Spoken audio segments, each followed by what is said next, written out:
নমস্কার, ভদ্রসর study class চ্যানেলে তোমাদের স্বাগত। তোমাদের জন্য দারুণ একটি সুখবর। স্টেশনে স্টেশনে সহায়ক সহায়ক নিয়োগের জন্য বিজ্ঞপ্তি জারি হয়েছে রেলওয়ের তরফ থেকে। রেলওয়ের তরফ থেকে নতুন নিয়োগ বিজ্ঞপ্তি প্রকাশিত হয়েছে, যেখানে যোগ্যতা হলো মাধ্যমিক পাস। তোমার যোগ্যতা যদি মাধ্যমিক হয়ে থাকে বা হায়ার কোয়ালিফিকেশন হয়ে থাকে, প্রত্যেকে আবেদন করতে পারবে। নিজ নিজ এলাকার লোকাল স্টেশনেই তোমাদের পোস্টিং হয়ে যাবে। কোনো রকম লিখিত পরীক্ষা ছাড়াই এই নিয়োগটি করা হচ্ছে। 18 থেকে 40 বছরের মধ্যে মেল ক্যান্ডিডেট হোক বা ফিমেল ক্যান্ডিডেট হোক, প্রত্যেকে আবেদন করতে পারবে। ফর্ম ফিল আপ শুরু হয়েছে। কিভাবে ফর্ম ফিল আপ করতে হবে A to Z তথ্য এই ভিডিওতে থাকছে। তোমরা অবশ্যই কমেন্টে জানাবে যে তোমার কাস্ট কি, তোমার কাস্ট কি, প্রত্যেকে কমেন্টে জানাবে। যার কাস্ট জেনারেল তারা ইউআর লিখবে, যার কাস্ট এসসি তার এসসি লিখবে, এসটি এসটি লিখবে, ওবিসি ওবিসি লিখবে। এছাড়া তোমার যদি অন্য কোনো কাস্ট হয়ে থাকে তাহলে অবশ্যই সেই কাস্ট তোমরা অবশ্যই উল্লেখ করবে এই ভিডিওর কমেন্টে। ঠিক আছে, তো চলো মূল পিডিএফে চলে যাচ্ছি। প্রত্যেকটি তথ্য তোমাদের কাছে তুলে ধরছি এই ভিডিওর মাধ্যমে। তো দেখো, আমি একদম অফিসিয়াল পিডিএফটা ওপেন করে নিয়েছি। দেখতেই পাচ্ছ রেলওয়ে রিক্রুটমেন্ট, যেখানে এডুকেশন কোয়ালিফিকেশন হচ্ছে মাধ্যমিক পাস। তোমার যোগ্যতা যদি মাধ্যমিক হয়ে থাকে তাহলেই হবে। কোনো রকম আইটিআই যোগ্যতার প্রয়োজন নেই, কোনো হায়ার কোয়ালিফিকেশন যোগ্যতার এখানে কোনো প্রয়োজন নেই। শুধুমাত্র মাধ্যমিক হলেই আবেদন করা যাবে। মেল ক্যান্ডিডেট হোক বা ফিমেল ক্যান্ডিডেট হোক, বোথ ক্যান্ডিডেটই আবেদন করতে পারবে। সম্পূর্ণ ডিটেলস ইনফরমেশন থাকছে ভিডিওতে, ভালো করে দেখো। এখানে তোমাদের পাবলিকেশন ডেট সেটা হলো 2রা জুন 2025-এ নোটিফিকেশনটা রিলিজ হয়েছে, এবং তোমাদের এখানে আবেদনের শেষ তারিখ হচ্ছে 23শে জুন 2025। ঠিক আছে, তো এখানে তোমাদের কিভাবে ফর্ম ফিল আপ করতে হবে প্রত্যেকটি তথ্য তোমাদের কাছে তুলে ধরা হবে এই ভিডিওর মাধ্যমে। একদম শেষ পর্যন্ত দেখো, খুবই ইম্পর্টেন্ট আপডেট তোমাদের কাছে প্রোভাইড করছি। তো দেখো, এখানে একটি অ্যাপ্লিকেশন ফর্ম তোমরা দেখতে পাচ্ছ। তো দেখো, এখানে একটি অ্যাপ্লিকেশন ফর্ম তোমরা দেখতে পাচ্ছ। এই অ্যাপ্লিকেশন ফর্মটা তোমাদের ফিল আপ করতে হবে। এখানে কোনো ভুল ত্রুটি করলে তাহলে সেই ফর্ম তোমাদের রিজেক্ট হয়ে যাবে, কারণ প্রথমে তোমাদের কি হবে, স্ক্রুটিনি করা হবে। অর্থাৎ যারা যোগ্য প্রার্থী, যারা সঠিকভাবে ফর্ম ফিল আপ করবে তাদেরকেই কিন্তু ডাকা হবে ডকুমেন্ট ভেরিফিকেশনের জন্য, অর্থাৎ ডিভির জন্য। তো এখানে দেখো তোমাদের কি কি করতে হবে। এখানে প্রথমে একটি পাসপোর্ট সাইজের ছবি লাগিয়ে দেবে এবং এখানে একটা সই করে দেবে, একদম ক্রস করে সই করবে। এবং এখানে দেখো তোমার নাম, ঠিক আছে, যে আবেদন করছে তার নাম। এবার হচ্ছে ফাদার নেম বা হাজবেন্ডের নেম এখানে উল্লেখ করতে হবে। এজ, ডেট অফ বার্থ অবশ্যই এখানে উল্লেখ করতে হবে, অর্থাৎ তোমার এখন বর্তমানে বয়স কত সেটা এখানে দেবে, এবং ডেট অফ বার্থটা এইখানে একটা স্ল্যাশ দিয়ে ডেট অফ বার্থটা দিয়ে দেবে। তারপরে এডুকেশন কোয়ালিফিকেশন, দেখো তোমার যদি যোগ্যতা মাধ্যমিক থাকে সেটা হলো মিনিমাম এডুকেশন কোয়ালিফিকেশন। তবে তোমার যদি হায়ার কোয়ালিফিকেশন থাকে এবং সেটা যদি তুমি জানাতে চাও তাহলে অবশ্যই সেটাও তুমি দিতে পারো। ঠিক আছে, জেন্ডার মেল না ফিমেল সেটা তোমাকে এখানে মেনশন করতে হবে। এখানে রেসিডেন্সিয়াল অ্যাড্রেস হিসাবে তোমার অ্যাড্রেসের সম্পূর্ণ ডিটেলসটা কিন্তু মেনশন করবে। তোমার জেলা থেকে শুরু করে তোমার পিনকোড তোমরা অবশ্যই উল্লেখ করবে। ঠিক আছে, এখানে ফর্ম ফিল আপের সময় এটা কিন্তু খুবই প্রয়োজন। এবং তোমরা কমেন্টেও অবশ্যই তোমরা জানিয়ে দিতে পারো যে তোমার জেলার নাম কি, অবশ্যই তোমরা কমেন্টে জানিয়ে দেবে। এবং তুমি কোন কাস্ট থেকে বিলং করছো সেটাও কিন্তু কমেন্টে তোমরা প্রত্যেকে জানিয়ে দেবে। এখানে দেখো তোমাদের টেলিফোন মোবাইল নাম্বার অবশ্যই এখানে উল্লেখ করবে। Distance from residence two station, দেখো তোমার লোকাল স্টেশনে যেহেতু নিয়োগ করা হচ্ছে, তো স্টেশন থেকে তোমার বাড়ির দূরত্ব কত সেটা অবশ্যই এখানে কিলোমিটারে তোমাদের এখানে মেনশন করতে হবে। এর জন্য তোমরা গুগলের সহায়তা নেবে, গুগলেই দেখবে কিলোমিটারটা তোমরা পেয়ে যাবে। ঠিক আছে, তো এখানে স্টেশন ফর হুইচ অ্যাপ্লাইড, অর্থাৎ তুমি কোন স্টেশনের জন্য অ্যাপ্লাই করছো সেই স্টেশনের নামটা এখানে মেনশন করতে হবে। ক্লিয়ার হয়ে গেল। এবার তোমাকে একটা ডিক্লারেশন জায়গা দেখতে পাচ্ছ। এখানে তোমাকে প্রথমে তোমার এখানে নাম, মানে এখানে সিগনেচার করতে হবে, প্লেস দিতে হবে যে প্লেস থেকে তুমি বিলং করছো, এবং তোমাকে ডেট দিতে হবে যে ডেটে তুমি অ্যাপ্লিকেশন ফর্মটা জমা করছো। ওকে, এবার দেখো তোমাদের কি কি ডকুমেন্টস লাগছে। এগুলো ছাড়া কিন্তু কোনো রকমভাবে আবেদন করা যাবে না এবং তোমাদের আবেদনকে রিজেক্ট করে দেওয়া হবে এগুলো ছাড়া। দেখো, এজ প্রুফ ডকুমেন্টস হিসাবে তোমাদের আধার কার্ড, প্যান কার্ড বা যে কোনো গভর্নমেন্ট আইডি প্রুফ লাগছে। অ্যাড্রেস প্রুফ, এর জন্য আধার কার্ড হলেই হয়ে যাবে, অর্থাৎ কোনো রকম রেসিডেন্সিয়াল সার্টিফিকেটের ঝামেলা নেই।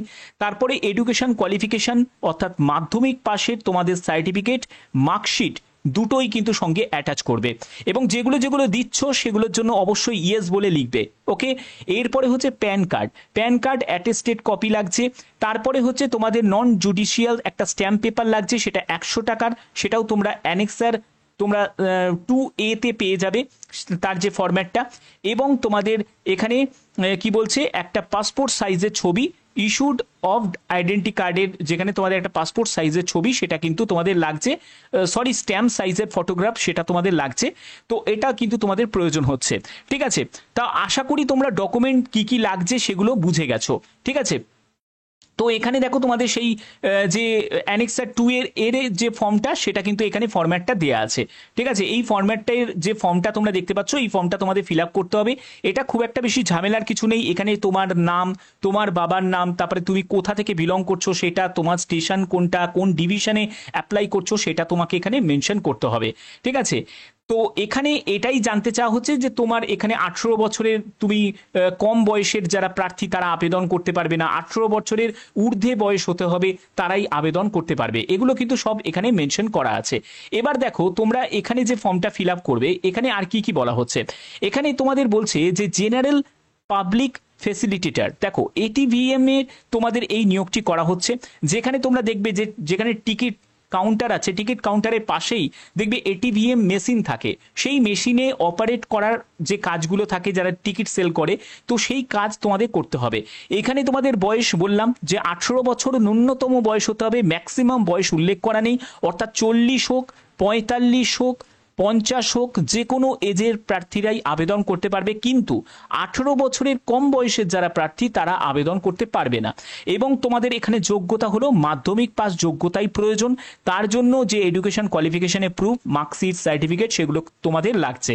ঠিক আছে, এছাড়া তোমাদের আর কি, এছাড়া তোমাদের এখানে বলছে যে applicant should be resident of local district, অর্থাৎ তুমি যে স্টেশনের জন্য অ্যাপ্লাই করবে সেই স্টেশন, সেই জেলার কিন্তু, ঠিক আছে, সেই জেলার কিন্তু তোমাকে স্থায়ী বাসিন্দা হতে হবে।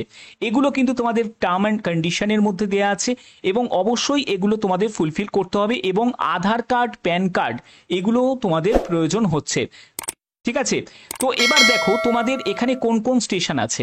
এখানে বিভিন্ন স্টেশন আছে, যেমন হচ্ছে আসানসোল স্টেশন আছে, তারপর হচ্ছে কি জাসি দিহা স্টেশন আছে, দুর্গাপুর স্টেশন আছে, মধুপুর স্টেশন আছে, রানীগঞ্জ, তারপরে অন্ডাল, পানাগড়, তারপরে হচ্ছে কুমারডুবি, তারপরে উখরা, তারপরে হচ্ছে জামতারা, মনকার, তারপরে হচ্ছে সীতারামপুর, বিদ্যাসাগর, গিরিদহ, তারপরে সিউড়ি, চিত্তরঞ্জন, তারপরে হচ্ছে বৈদ্যনাথ ধাম, বরাকর, তারপরে হচ্ছে পাণ্ডবেশ্বর, কুলটি, তারপরে হচ্ছে দুবরাজপুর, শিমুলতলা, দেওঘর, দুমকা। এই যে যে বিভিন্ন স্টেশন তোমরা দেখতে পাচ্ছ, এই স্টেশনেই কিন্তু তোমাদের নিয়োগ হচ্ছে। ঠিক আছে, অফিসিয়াল ওয়েবসাইট হচ্ছে এটা। এই অফিসিয়াল ওয়েবসাইটে তোমরা সম্পূর্ণ ডিটেলসটা তোমরা পেয়ে যাবে। এছাড়া তোমাদের আমি অ্যাপ্লিকেশন ফর্মের পিডিএফটাও তোমাদের দিয়ে দেবো। এই যে নিয়োগটি করা হচ্ছে ইস্টার্ন রেলওয়ের তরফ থেকে এই বিজ্ঞপ্তি জারি হয়েছে, যেটা তোমরা দেখতে পাচ্ছ আসানসোল ডিভিশন। ঠিক আছে, আসানসোল ডিভিশনে যে যে স্টেশনগুলো আছে সেই লিস্টের মধ্যে এই স্টেশনগুলো তোমরা দেখতে পাচ্ছ। ঠিক আছে, এখানে 24 লোকেশনের কিন্তু তোমাদের স্টেশনের নামগুলো দেয়া আছে। অবশ্যই যদি তোমরা সেই লোকেশনের, যদি তোমার নিয়ারেস্ট লোকেশন হয় তাহলে অবশ্যই আবেদন তোমরা করে দিও। এটা কিন্তু প্রত্যেকের জন্য একটা বড় সুযোগ। যারা যারা আবেদন করতে ইচ্ছুক, সে একজন মেল ক্যান্ডিডেট হোক বা ফিমেল ক্যান্ডিডেট হোক, প্রত্যেকের জন্য আবেদন করার জন্য এটা একটা বড় সুযোগ। তো এছাড়া দেখো তোমাদের আরও অন্যান্য অনেক স্টেশনেও কিন্তু নিয়োগ করা হচ্ছে, যেমন হচ্ছে হাওড়া ডিভিশন ইস্টার্ন রেলওয়ের আসানসোল ডিভিশনে দেখালাম। এবার হাওড়া ডিভিশনের কমার্শিয়াল ডিপার্টমেন্টে যেসব স্টেশনগুলোতে তোমাদের নিয়োগ করা হচ্ছে সেগুলো তোমরা এবার দেখে নাও। যে দেখো এখানে ফর্ম ফিল আপ কিন্তু সেম একদম ফর্ম ফিল আপ, কিন্তু আলাদা আলাদাভাবে ফর্মটা কিন্তু আলাদা। দেখো স্টেশন টিকিট বুকিং এজেন্টে এখানে নিয়োগ করা হচ্ছে, অর্থাৎ এসটিবিএতে। আর আগে যেটা তোমাদের দেখালাম সেটা হলো এটিভিএম এ। ঠিক আছে, ব্যাপারটা একই কিন্তু আলাদাভাবে নামে কিন্তু আছে। সবই কিন্তু এই সহায়কেই তোমাদের নিয়োগ করা হচ্ছে, তো টিকিট বুকিং সহায়ক যাকে বলে। ঠিক আছে, তো এখানে তোমাদের কোন কোন স্টেশনে নিয়োগ করা হচ্ছে সেটা তোমাদের বলে দিচ্ছি। দেখো এখানে দেখো হাওড়া ডিভিশনের কোন কোন স্টেশনে, সেটা হলো খামারগাছি স্টেশনে, খন্নান, তারপরে বাঁশবেড়িয়া, তারপরে হচ্ছে বহিরখণ্ড, তারপরে হচ্ছে বেলানগর, তারপরে হচ্ছে দিয়ারহ। ঠিক আছে, এই সব যে বিভিন্ন স্টেশন আছে সেই সব স্টেশনে তোমাদের নিয়োগ করা হচ্ছে। এবং এখানে তোমাদের আবেদন মানে অ্যাপ্লিকেশন ফর্ম তোমাদের জমা করার শেষ তারিখ হচ্ছে, তোমরা দেখো এখানে 20 জুন 2025, এটা হলো আবেদন জমা করার শেষ তারিখ। ওকে, যারা যারা এখানে আবেদন করতে চাও, মানে হাওড়া ডিভিশনের মধ্যে যদি আবেদন করতে চাও, তাহলে তোমাদের এখানে ঠিকানাটা এখানে দেয়া আছে, আমি ঠিকানার ডিটেলসটা তোমাদের দিয়ে দিচ্ছি। তো আসানসোলেরটাও আমি তোমাদের দেখাচ্ছি, আগে তোমাদের হাওড়া ডিভিশনেরটা তোমাদের ক্লিয়ার করে দিই। হাওড়া ডিভিশনে যারা যারা হাওড়া ডিভিশনে আবেদন করবে, তো এখানে দেখো তোমাদের ঠিকানাটা ভালো করে নোট ডাউন করে নাও, এখানে দেয়া আছে। দেখো এখানে প্রথমে তোমাদের যে স্টেশনে তুমি অ্যাপ্লাই করছো সেই স্টেশনের নাম এবং তোমার ফুল অ্যাড্রেস। এবার তোমাকে পাঠাতে হবে কোন ঠিকানায়, এই ঠিকানায় পাঠাতে হবে senior divisional commercial manager, eastern railway, Howrah, যাত্রী নিবাস বিল্ডিং, 3rd ফ্লোর, হাওড়া, এইটা। ঠিক আছে, তো এইখানে তোমাদের পাঠিয়ে দিতে হবে এবং তোমরা গিয়েই ড্রপ বক্সে জমা দেবে, যারা যারা হাওড়া ডিভিশনে অ্যাপ্লাই করবে।